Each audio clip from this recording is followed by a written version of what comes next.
Good morning, everyone. I'm Russell Myers, CEO of Midland Health, and this is our Unified Command Team briefing for Thursday morning, July 9th. We have a number of speakers for you today. I'm going to kick things off. I'll hand it off to Dr. Wilson to make some remarks. We'll continue with Mayor Payton. I believe Judge Johnson will be joining us, and then we'll close today's proceedings with a special message from Secretary Don Evans, who is a member of the governor's task force on reopening Texas. So we have a lot to talk about today, and we're going to dive right in. Some early statistics in the state of Texas: over 220,000 confirmed cases now, with over 2,800 confirmed deaths from COVID-19. In Midland County, we passed the 1,000 cases mark and have reached 1,020 confirmed cases with 19 deaths to date. Midland Health continues with our single drive-through testing site. I have more to say about that in just a moment, but as of now, we have 424 outstanding tests from our testing site. That is as big a number as I can remember. Most of those are from the last 3 days, but we do have outstanding tests as far back as last Friday. So we continue to see struggles with the send-out labs, keeping up with the demand that's coming to them from all over the country, and we're being affected by that. We do have some solutions, at least in the near term. One thing to note about testing, we don't have access to the data for everyone's testing, but those tests that we've been doing ourselves at our drive-through site and sending off have reached an average of about 30% positive over the last 4 weeks. Prior to this peak period, they were running less than 10% positive. So we're more often seeing patients who are tested and turning out to be positive if they have symptoms. The hospital census today is 164 total. We are at our all-time high now for COVID cases with a total of 34. 8 of those are in critical care and 26 in our medical unit environments. I was asked the last time we met to provide an age breakdown on the hospitalized patients to give you a general idea of what we're seeing. I can tell you in critical care, they're pretty evenly spread from people in their 70s down to people in their 40s. In the medical units, we have several patients that are in their 90s, and we have a couple of patients in their 20s. And each decade cohort is pretty evenly represented from the 90s to the 20s. Our biggest group is those in their 50s with a total of 9 patients. So a pretty widespread, pretty consistent in both critical care and the medical environment across all different age ranges. The hospital is, as you can tell, very full. We have 9 non-COVID critical care patients, as well as 8 critical care patients with COVID, 26 COVID patients in the medical unit. So we're hard pressed to accept any transfers from outside hospitals now. That's a process that's ongoing for us. When we close to transfers from outside the community, our team reevaluates that every few hours. We know we have an obligation to serve those around the region who don't have the capabilities we have, and we want to keep ourselves open to that as much as we can, but we can't promise to do what we don't have the capacity to do. So we're carefully evaluating that every few hours, and for right now, no critical care transfers are being accepted. We are still doing elective surgical cases and expect that we will continue to do so, but that continues to be a day-to-day, even an hour-to-hour evaluation, especially with regard to surgical cases that will require a post-operative inpatient stay. So for right now, we're still on track with those that are scheduled. Let's see, more on statistics. Ventilators, we have 9 in use. 7 of those are on COVID patients. Remember, we have 44 full service ventilators, so we've never run short of ventilators and are really not close to that at this point. We've talked about our employees a couple of times recently, and it continues to be a significant concern for us. We have a total of 53 employees now who have tested positive. Several of those folks have gone through the recovery period and returned to work, but we have many more who are actually being monitored now and have not tested positive. So lots of concerns about the continued availability of our workforce, of course, about the health and well-being of the people we care most about who work with us every day. But I am happy to report that no member of our workforce has been hospitalized. The biggest news that I have to report today is about testing, and it's multifaceted. What we've been working on for a couple of weeks and are now prepared to say will go live tomorrow is a new testing site. I think most people know that we've been testing at the back of our West Campus by appointment only for a long time now, for several months. Drive-through testing has gone very well, but all those tests have been sent out to outside labs, and they've taken multiple days to get results. Effective tomorrow morning at 9 a.m. On a limited basis initially, because we're trying out some new equipment. But tomorrow at 9, we'll have a new testing site open at the Coleman Clinic on East Florida Avenue. People are very familiar, I think, with the Coleman Clinic on the east side of town. So we'll have our West Campus site and the new Coleman Clinic site both available starting tomorrow, running Monday through Friday, typically 4 hours a day for the time being. Two things that are important to understand about the Coleman Clinic site. One is we are trying out a new piece of equipment. We have rapid testing capability on a fairly limited basis, and we're going to be using it at the Coleman site.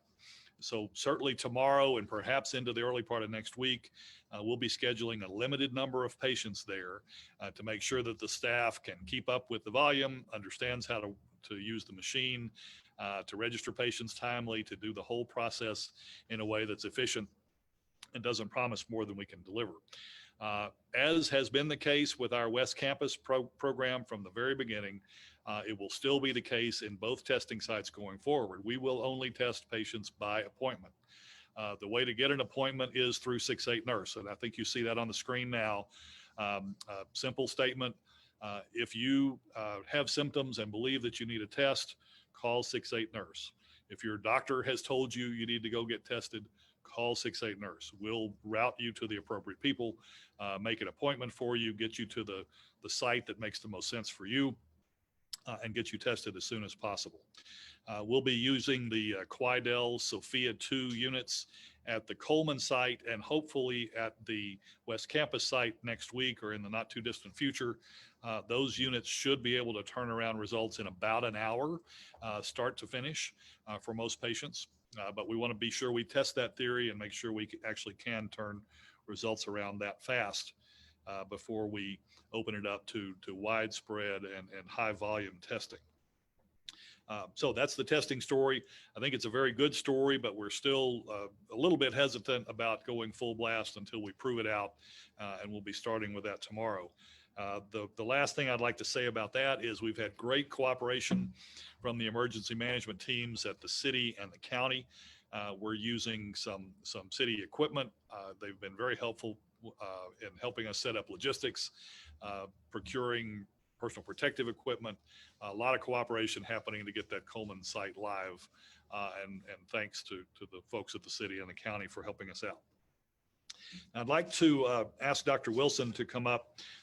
He's got a couple of comments to make, and then we'll move on through the agenda after Dr. Wilson. Right. Thank you, Russell. So I'd like to remind everybody, hearing a lot of information, and I think some of it is expressed in the framework of sort of frustration about the lack of progress, or that, it doesn't seem like we've moved very far in finding cure for the COVID infection, the pandemic, as things have been going forward. I'd like to remind all of us that we're about 6 months into this pandemic. And it started off with hotbeds in California, or in Seattle, California, New York City.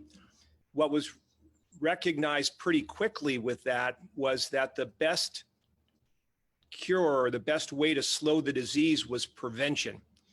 And with increased social distancing, increased protection of the vulnerable population, wearing face coverings, mitigating the exposure of others to the infection, they were able to dampen down their curves, slow down the progress of the disease, decrease the load on their hospitals and in their society, and begin to open up economically and begin to get back towards normal.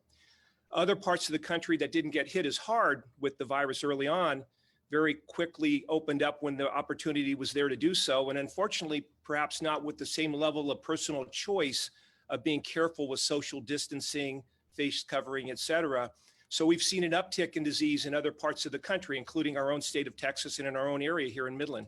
Since Memorial Day, the swing up has been very, very noticeable. We've had over 50 confirmed cases on a daily basis for a few days now. Our hospital has 34 patients hospitalized now. So I want to remind us all that despite the fact that we've made some great progress in terms of our treatments and keeping people well once they get infected, an ounce of prevention is worth a pound of cure. And if we prevent the infection, that's where we're going to have our best opportunities. Having said all of that, a lot of the information that's been out there about different kind of treatments, I'd like to remind all of us that we've made some great progress there. There's been the COVID convalescent plasma seems to be very successful in helping decrease the load of disease on individuals. Remdesivir has been out and been widely provided through the government, through Gilead, and helped reduce the length of stay in the hospital and mitigate the degree of illness that people have experienced with that as well. Recently, information about using IV and oral steroids seems to be promising for some of the more sick individuals in decreasing the inflammatory reactions and helping people stay better longer and sooner. And various therapies in the hospital, high flow oxygen, restriction of fluid to some extent, proning of the very sick individuals have all mitigated the mortality rate, decreased the mortality rate, helped people do better, longer, sooner. A lot of mixed information remains out there about hydroxychloroquine. It's been, the golden child at one point in time that kind of fell off everybody's radar screen. There seems to be some information out there again suggesting it might have some benefit. Figuring out the right population that it might have the benefit in still remains to be seen, but it's being utilized to some extent again. You've heard information about inhaled steroids. I've done as much homework as I can around that topic, and I'll touch on that again briefly in just a moment. And then last time we were here, I mentioned something about, or somebody else asked a question about ivermectin, I think it's called. It's an antiparasitic drug. I hadn't heard anything about it, so I did a little homework around that and had some help from Kit Bredemus, our CNO, on that. And what we found is that it's been an antiparasitic agent for quite a long time that seems to have some antiviral benefit. And it's been tested in vitro, so in glass tubes or in the laboratory, not on animal studies, for antiviral benefit. And it seemed to have some promising decrease in viral growth and development. So there may be some promise to that, but so far it hasn't made it into the medical literature. That's why I'd not heard anything about it, but it's in the research literature, and hopefully there'll be more information there going forward. So I just want to remind everybody that work is going on. We're 6 months into this. It's frustrating. I get that it's not fun to social distance and wear face coverings, but it is really the way to mitigate this disease, decrease the disease load in our community, and stay open and doing things the way that we like to be doing things again. So back on the inhaled steroids, I've done some homework around that. I found one valuable article in the European Respiratory Journal. In that article, they have no definitive information whatsoever. There's not been any large studies in its utilization. They do make some points. COPD patients and asthma patients are often on inhaled steroids. That's their therapy. In that population, it has been shown that there's been a reduced number, or they have less COVID infections than other populations. Now, could that be because of they're on the inhaled steroids, or is it because they're more careful because they know that they're at risk? There's no information to support that one way or another. What is recognized is that if they do get the infection, they have a mortality rate 3 times higher than the general population does. So it certainly is not curative if you're on inhaled steroids and you develop the infection. Whether it might help in prevention or not is not clear, and there are no definitive studies. I would love everybody to just take the time to be thoughtful about any new therapies that come along. We're all frustrated. We're all somewhat have anxiety around this, and we all want something that can just fix it. And the most valuable thing that can fix it right now is public health and prevention. And let science do its work and move forward, and hopefully we'll get to a better place in the near future. So if you get an opportunity, go online, research it yourself. I know there is at least one advocate out there for inhaled steroids being very, very beneficial. Maybe there's others. Most of science isn't there. Most of medicine isn't there.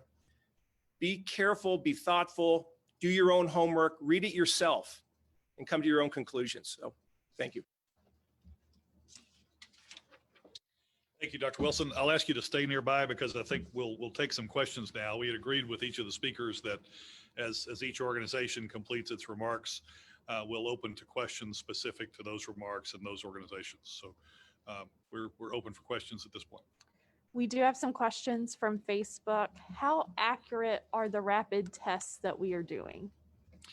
The rapid tests are not going to be quite as certain as the PCR testing that we do in our own lab or that the many send out labs will do. I believe we agreed on 85% sensitive, which essentially means that you're going to get 1 to 2 inaccurate negatives per 100 tests. Do I have that right? 15 inaccurate negatives. So the risk is on the negative side. If those tests produce a positive result, we can be highly confident that that patient is positive. If the test produces a negative result, we can be about 85% positive that that's a legitimate negative. So it's not perfect. Patients with severe symptoms will still need to be careful about monitoring their own behavior and self-isolating. A negative test that there's reason to doubt can be rerun, can be confirmed on some other instrumentation. But the good thing about the rapid tests is that they're available. They turn results around rapidly, and we can avoid these lengthy waits. On the downside, I was told right before I came in here this morning that while we had initial good result in securing the machines and the test kits to run on those machines, the manufacturer has now put us on notice that they're moving to an allocation basis, meaning they can't keep up with the demand. We have, I think as of this morning, 1,800 test capacity in hand, and we're not really sure when or if we'll get more. So we'll use those as long as we can use them. There's the possibility there may even be a second type of rapid test that we can get our hands on, and we're evaluating that right now. But we'll use them as long as we can. Results will come out quickly. And if we have to revert to send out tests again, that remains an option. We have a question from KWES. Go ahead.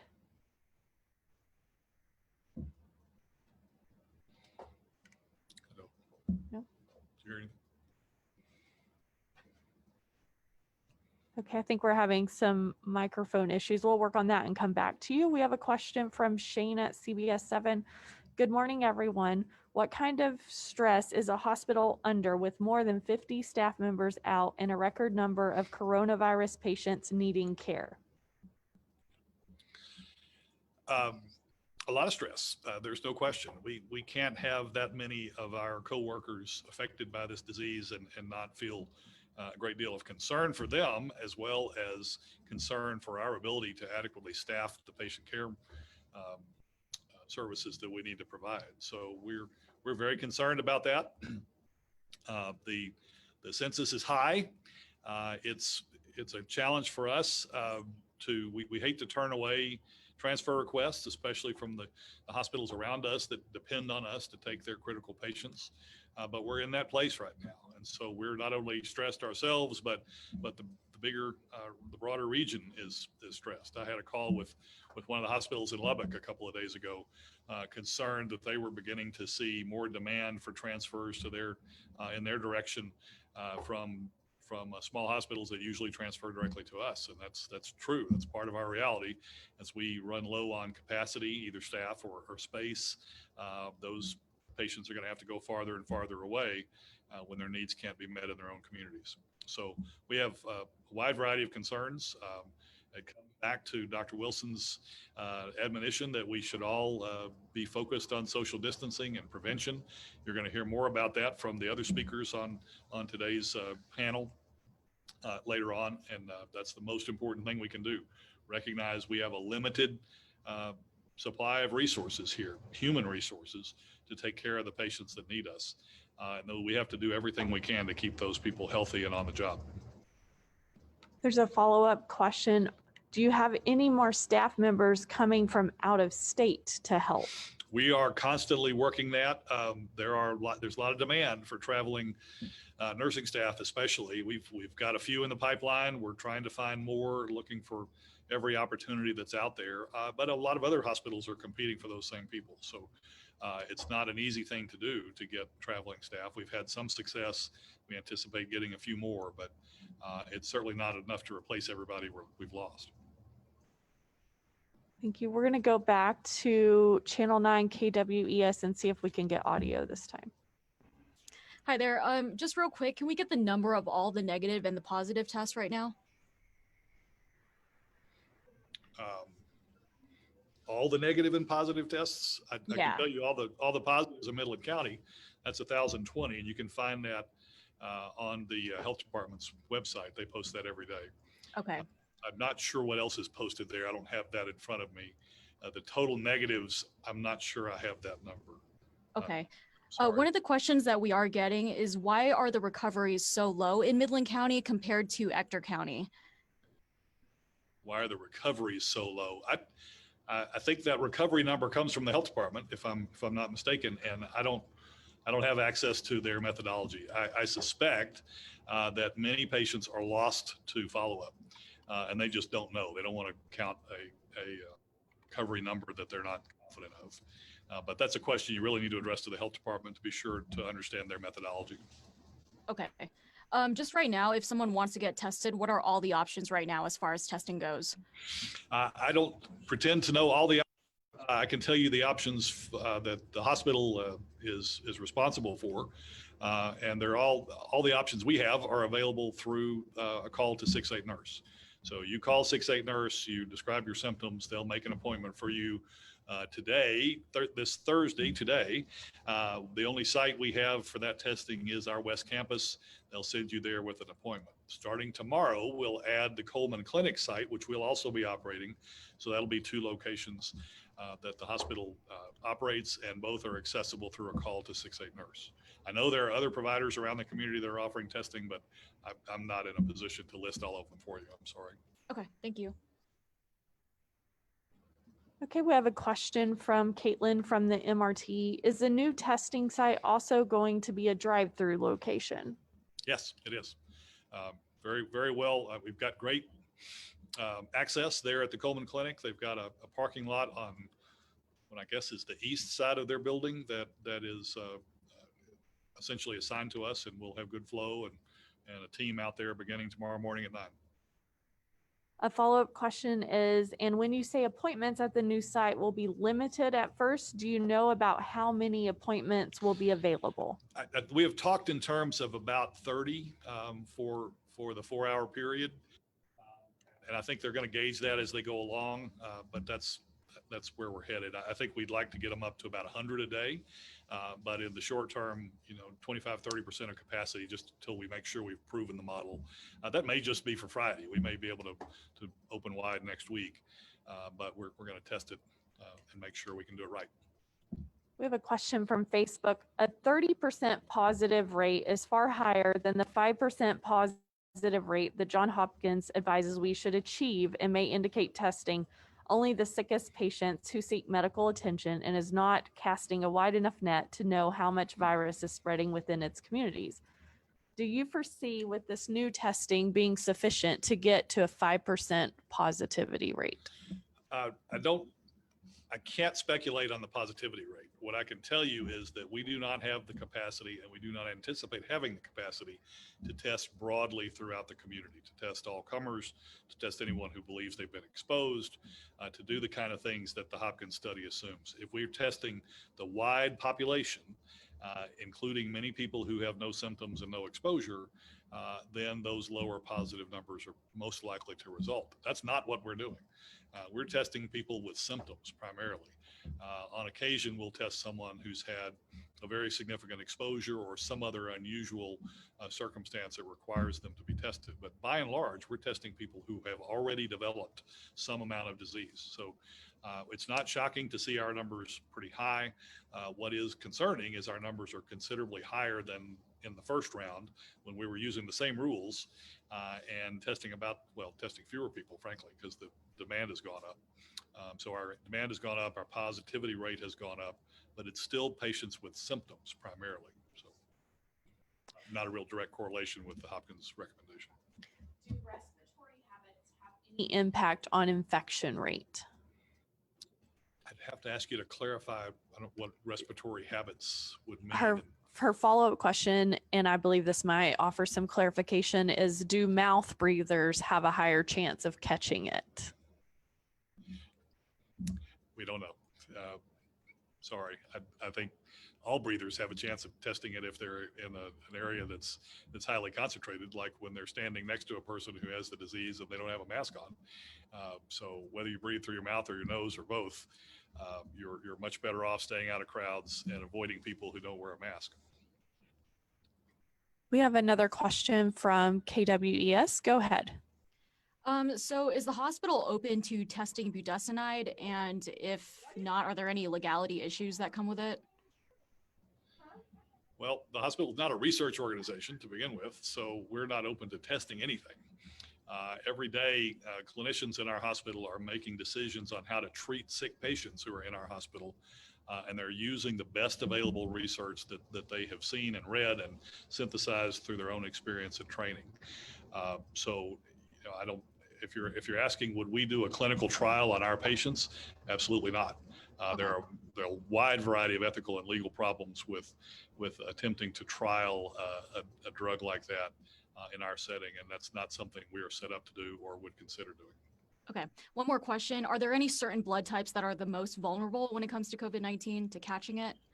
We've heard a little bit about blood types, and what little bit I've heard, and I'll make sure Dr. Wilson checks me on this, is that the type O blood seems to be more resistant. Whether there's anything more to that than that, okay, he's saying that as far as he knows, there isn't. So type O perhaps is a little more resistant. Otherwise, not really much to go on there. Okay, thank you. Is there a place to test our antibodies for free? We do not do antibody testing for free. It is available in both our main and west campuses by appointment, but we'll ask you we'll either bill it to your insurance or we'll ask you to pay for it, and we're not doing that for free. I believe that's all the questions we have. We can move on through the agenda. Okay, very good. Mr. Mayor, I think you're up next, and I'll step aside. Well, thank you, Russell, and Dr. Wilson, thank you, and for everybody who's on this Zoom call. I had reached out to the hospital yesterday to just simply ask them if we could jump in and be a part of this press conference with you to reinforce the messages that are so important right now. I want to go back to a question that was asked related to recovery numbers, because I had the same question of our health department yesterday. It seemed to me that our recovery numbers seemed to be lower than it needed to be.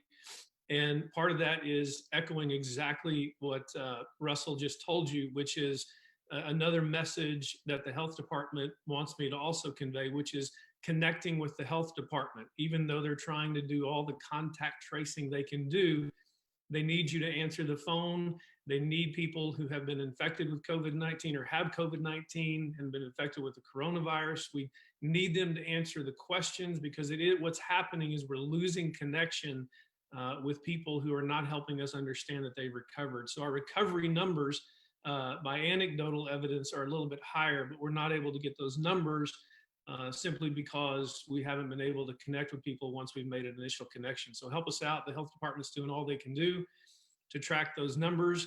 They're working very long hours, very long weeks like everybody else is in this whole process. They're doing a great job trying to beef up staff, but it's very difficult, as you just heard, related to the hospital staff as well. The same is true for our health department. But I just wanted to take this time after Facebook Live last night and spending time with our community to really just tell you that there are really two major concerns that we have here. And the first one is the health of our community. And the second one is the economy and the success of our community. And those aren't separate issues. They're really two sides to the same coin.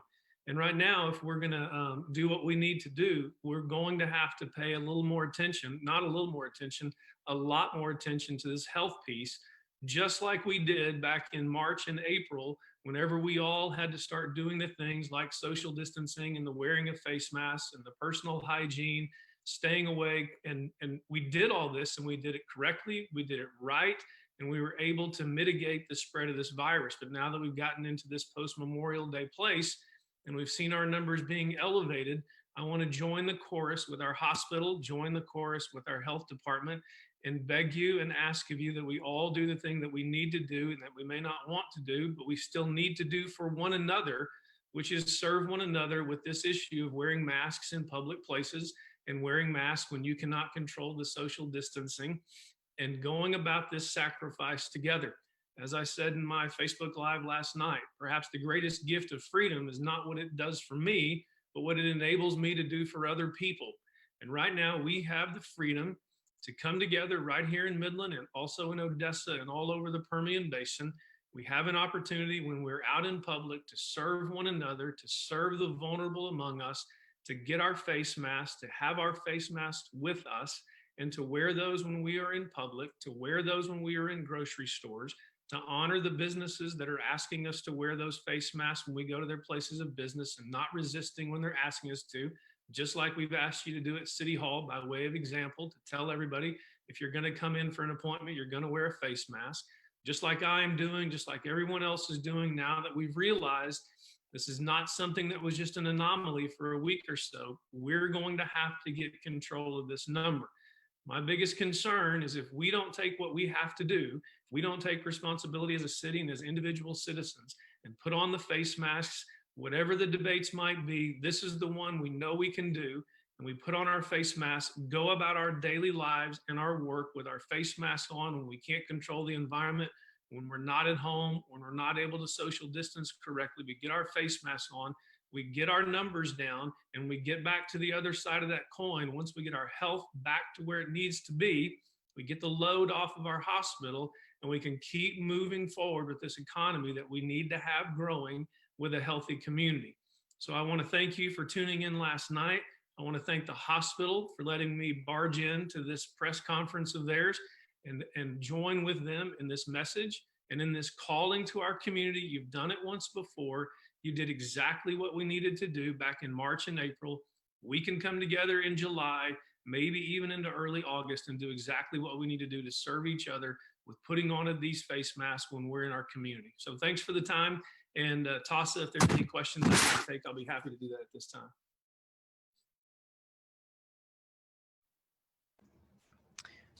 No questions yet. We'll give them a minute or two to And I'll be on respond. here to ask a question later. Okay.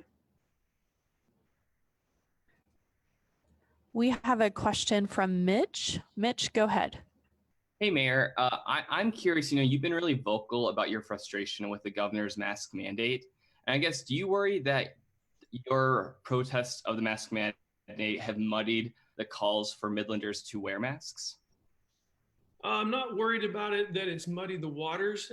I'm worried about it because it's been misconstrued as a protest against the governor and a mask mandate. What I said in that first interview was the issue is not a mask issue. As I said in that interview, I said we are really encouraging our people and picking up the encouragement of our people to wear these masks. Where we've had different struggles and where we have had disagreements has been in enforcement. But the greatest enforcement right now is really one to another. The greatest enforcement is us as citizens, quote unquote, picking up our masks and doing this. So the more we're able to be clear about that message as citizens, one to another, and holding each other responsible, the more effective this will be, and we can move forward. And I guess my last question, I'm just curious to get your take. President Trump is coming to Odessa at the end of the month to fundraise. And with the Permian Basin's economy being so fragile, do you think it's the right time for the president to come in and ask residents for money for his campaign? I'm not really going to have any comment about whether it's the right time or the wrong time for President Trump to come in. That's a campaign issue, and we'll deal with that as we get down the road. All right. Thank you. Okay, it doesn't look like we have any other questions. We'll continue on. Oh, I'm so sorry. We just got one that came in from Shane. A lot of people are resistant to wearing masks despite officials asking over and over for everyone to wear them. What, if anything, do you think can be done to get people on board? Well, Shane, thanks for the question. And really, I think the best thing that we can do is the more and more of us that take this responsibility upon ourselves, and the more and more of us that encourage our friends and family, the more and more of us who encourage everyone at work. It's up to every employer. It's up to every family leader. It's up to every single one of us. When we're in discussions and we hear people say, well, I'm not going to wear a mask, we just need to bow up, quite frankly, and say to our friends, you know, you may not like to do it, and I may not like to do it, but we're going to do it together. We're going to do it for each other. And really, that just boils down to public pressure, and it boils down to us deciding we're going to do the same thing together. So, Shane, I completely understand the question. I think the way we get people on board is we just continue to encourage each other.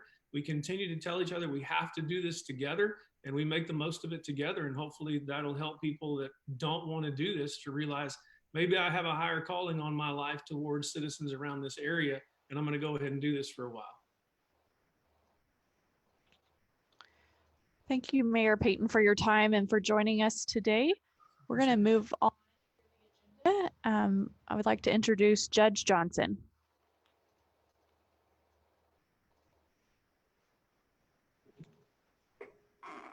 Okay, can you hear me? Yes, sir. Okay, all right, thank you. I don't have a lot to add. I would like to support everything the mayor's comments were about. He pretty well put everything in a nutshell. I think our personal responsibility got us through the first go round. It will get us through this second go round. The question was asked, how can we cause people to wear a mask and do all, it's events like this where we just keep reiterating what we need to do. We know we need to practice distancing. We know we need to wear a mask. We know we need to disinfect, sanitize our hands. And I think if we just continue to apply peer pressure and do these things, we've had Memorial Day, we've had 4th of July. You can probably expect a spike after these holidays. We saw it after Memorial Day. We'll probably see it after July 4th. Just ask everybody to just maintain those 4 main practices that we're doing. A lot of questions I get are scenarios of people that have been either around somebody that's been sick or they think they have a symptom. And what I really want to encourage and remind everybody is to call 6-8 nurse. They will direct you and guide you what you need to do next. So I don't think we can get that out enough. The courthouse has changed our procedures as some other businesses have. To come in, you have to wear a mask. That's mandated by the governor.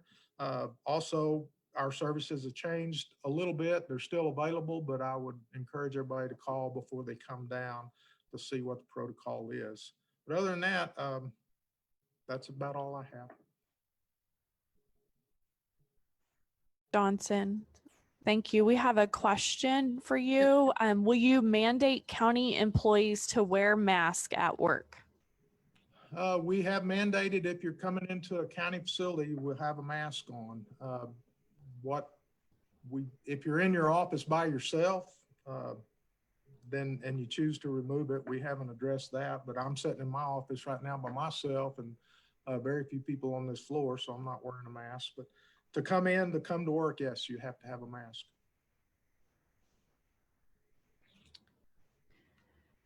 We have another question. Where can we see information from chat?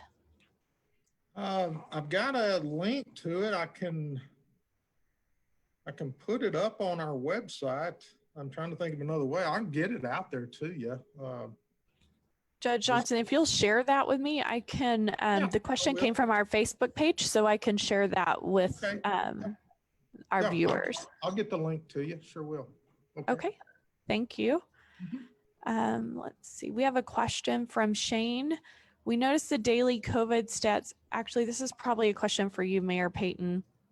We noticed the daily COVID stats don't include the number of tests administered. Can this please be added to the updates from the health department? Yeah, I think, is it Shane who asked that question, you said? Yes, sir. We posted something, Shane, on my Facebook page last night and this morning that shows the total tested of 7,724. And so you might check on that. We're trying to work with the health department and the hospital to make sure we get those numbers, and it has a total tested negative as well. So look for that chart, and that should be out there where they can find that toss. Okay, thank you. I think that's all the questions we have. We'll move on through the agenda. And Mr. Evans, the floor is yours. Thank you, Tasa. Can you hear me okay? Let me first join Patrick in thanking Russell for allowing me to participate in this press conference. I much appreciate that. I am Don Evans. I serve as a member of the governor's strike force to Open Texas. We are a group of business leaders and medical experts that are been brought together by the governor to open up this great Texas and Texas economy in a safe way. More importantly, I've been a part of the Midland community now for over 45 years, and I raised my family here. I have lifelong friends here. Like all of you, I care deeply about this community and that we all love. And so I'm gratified to have this chance to talk to all of you and just give you a few of my thoughts. Before I get into them, I want to thank the mayor for his great leadership and his earlier comments during this really difficult period. And also thank Terry Johnson, our judge, and Dr. Wilson, your guidance, Russell, you and your team. I mean, your team and your staff, I just can't imagine the stress that exists over there and the hours that they're putting in, and each and every one of you are putting in. So my admiration and gratitude for each and every one of you. I did talk to the governor yesterday, and he is concerned. He's very concerned, as we all are, as we look at the rapid COVID cases increasing here in Midland and Ector County. The bottom line is that we all have a common enemy in COVID-19. And in order to defeat this enemy, we all have to be united and committed to doing what's right and what will protect us and our economy and our fellow citizens. And unless we do come together, and I would say in a concerted way in the next few hours and days, then I think it's unlikely we're going to be able to keep our economy open. So I think the challenge is clear. It's in front of us. It's imminent. It's right now. And we have to take that challenge, as I'm confident that all Midlanders will. Look, we all know the need of people, our citizens to feed their family, our small businesses to stay open, to pay their employees and their rents. But all of this is in jeopardy, quite frankly, unless we do come together as a community to be good citizens and protect each other. That means staying at home as much as possible, avoiding gatherings of lots of people outside your immediate family. It means social distancing. And yes, it means wearing masks when we go out into public. As we work together and stay united to beat back this growing threat to our community, wearing a mask should not be viewed as a political issue or a statement. It's really an issue of personal responsibility and our own personal civic duty. Because many people who carry this virus really don't know they don't have symptoms, and they don't even know they have it. So wearing a mask is the only way to protect others from possibility that you are contagious. Wearing a cloth mask is not about protecting yourself, it's about protecting others. It's about protecting the cashiers at the grocery store. It's about protecting the delivery drivers and the clerks at our local pharmacies. In the midst of this threat from the highly contagious and potentially deadly coronavirus, we all have the power to protect each other. And so I'm just going to urge, like the mayor has and everyone on this call has, I'm going to urge all of us to stay home as much as possible. Go out, when you go out, wear a mask. And by joining together, I think all of us can keep our economy open and our fellow citizens working. I'm one that is optimistic. I've been through lots of challenges in Midland, Texas over the years. And I've always seen the hearts and souls of this good community rise to the occasion. And I think that's exactly what's going to happen with this challenge. I think the Midlanders will really understand the seriousness of this moment. I think they are citizens that want to help their neighbor and protect their neighbor. And so I'm optimistic that we will get through this, because I really have seen the hearts and souls of this great community respond time and time and time again. So thank you again for the chance to say something and participate in this conference, and God bless Midland. Be glad to answer any questions, Tasa, if there are any. Thank you, Mr. Evans. We don't have any questions at this time, but we'll give them a minute or two to respond. We have a question that just came in from Mitch. Mitch, go ahead. Hi, Mr. Evans. Did the governor tell you specifically that Midland and Odessa was in danger of having their economy shut down by the state? And if so, what is the criteria that the state would look for to decide whether our economy should stay open or should be closed? Well, he's looking at the data hourly. And in the last several days, he's become extremely concerned about the pattern and the trend in the Midland, Odessa, or Midland, Ector County area. And so as he stays in touch with, those all across the state, he saw some numbers that were worrisome to him. He didn't like the trend. And one of the key indicators is really the stress on the local health care system in the hospitals. And so when you see beds begin to disappear that might be able to be available for somebody that, say, is in a car accident or has a heart attack or has something else, you have to keep beds available for that. And when the hospitals get filled up with COVID-19 patients, that just doesn't work. And so, I don't know exactly, I don't know, what the hospitalization utilization number is that he's laser focused on, but I know he's laser focused on Midland and Odessa. And I also know that he's saying that if we can't turn this trend around in the next couple of weeks or so, there's going to be a serious threat. The economy has to be shut down again. So, he's on it. He's watching it. The trends are not what he wants to see, and it's up to us to turn this around. And I'm confident that we will. But it's serious. He's we're not kidding. And I guess, could you just, if you have the details, could you tell us what a shutdown would look like? Would it be just a total lockdown, or would it be in stages? I don't have the details. I do not at all. He'll have to look at it at the time and see what steps he feels like he needs to take. So I do not have any of those details. All right. And I guess I know this may be something hard to answer, but you said in the next few weeks, but how soon could Midlanders expect, if things don't turn around, the state to come? Well, you don't know. I mean, look, that's the thing about this virus, right? I mean, Midland was really, as the mayor said earlier, I mean, we were getting through it without any serious concerns. And yes, we had cases, and our positivity rate, though, was staying low. Our hospital rates were low. And then all of a sudden, in the last week or so,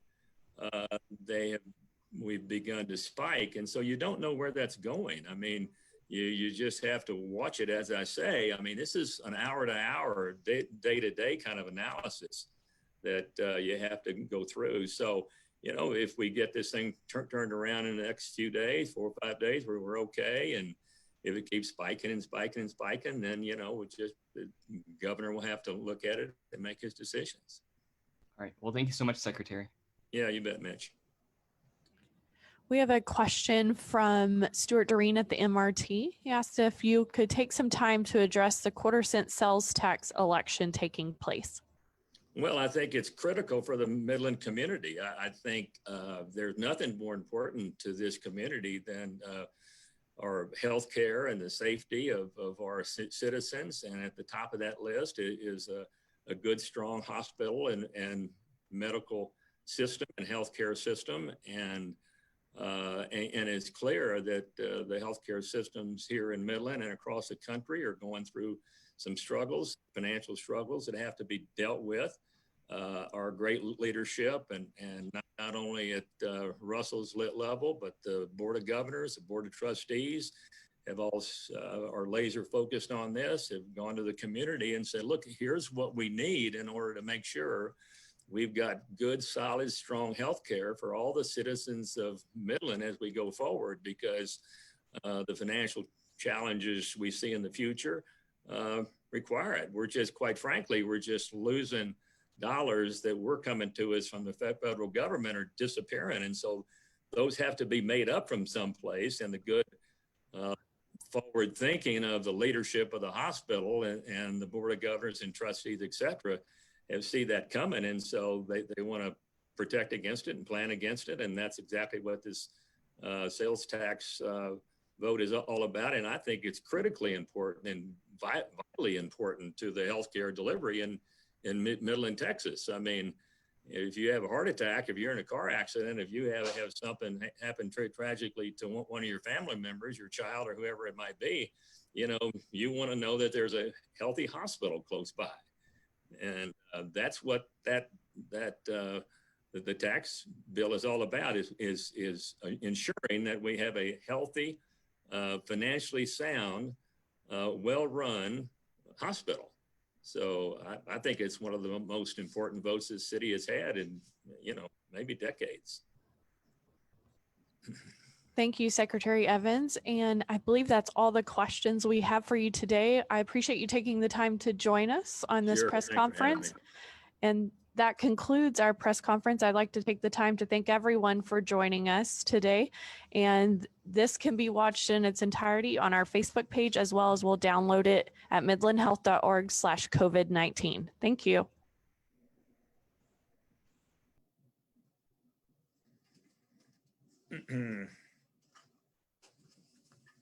Okay.